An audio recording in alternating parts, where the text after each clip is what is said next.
Replace the embedded multimedia card, eMMC, SFP models.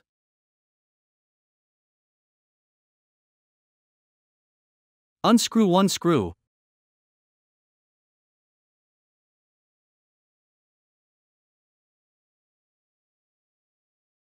And remove the formatter cover.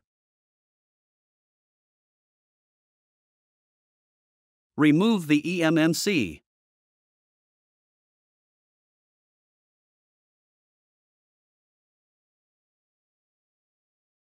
Recycle materials. Install the eMMC.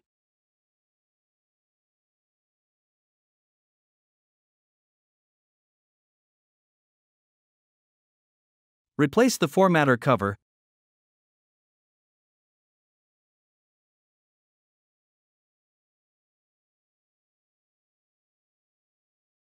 And screw in one screw.